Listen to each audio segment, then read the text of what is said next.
Hello mga beshi, magsisingkotsa po tayo ng ating lulutuing pork ribs caldereta. Naglagay po tayo ng paminta, ng suka, ng kinaid na cheese, ng liver spread mga beshi. Ayan. Ayan po yung pinaglagay natin. And then pinakulo po natin siya mga beshi at tinakpan. And then nung pagkakulo niya, tinignan lang po natin siya kung anong itsura ng pagkakulunan niya. And then ayan, tinakpan na naman at binuksan. Dinagyan po natin siya ng siling labuyo.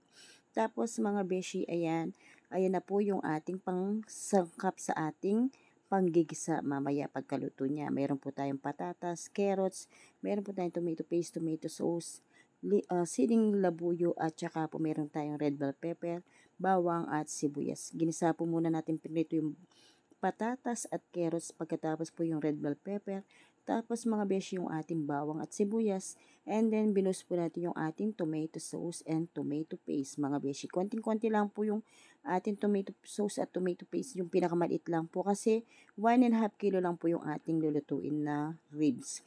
And then binus na po natin yung ating pinakulong ribs, ginisa-gisa po muna natin siya bago po natin lalagay yung ating pinagkuluan na sabaw ng ating pork ribs mga beshi. Ayan. Mekos-mekos lang po siya ng mahusay mga beshi para hindi malansa. Tapos ilagay na po natin yung ating pinritong patatas at carrots. And then mekos-mekos din po natin siya mga beshi para masama sa gisa bago po natin ibuhos yung sabaw ng ating pinagkuluan po ng ating pork ribs. Ayan mga beshi. And then mga beshi, naglagay po tayong siling labuyo ulit. Kasi nga po hindi naman masyadong manghang yan dahil mga buo po yung pinaglalagay nating siling labuyo. And then binus na po natin yung ating pinagkuluan ng ating sinungkotsang ribs mga beshi. And then ayan, nilagay na rin po natin yung ating napritong slight na red bell pepper at imimekos-mekos lang po natin siya mga beshi para po mahalo ng gusto at para po magbigay ng aroma yung ating nilagay na red bell pepper mga beshi. Bali, ang wala lang po natin sangkap dyan mga beshi is garbanzos. Kasi po biglaang luto lang po yan para po sa mga pamangkin ko at sa amin mga beshi. Ayan. And then mga beshi, ayan lang po natin siya maglapot bago po natin siya ipi-plating.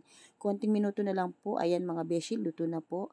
At ipi-plating na po natin yung ating saucy caldereta mga beshi. Ayan po.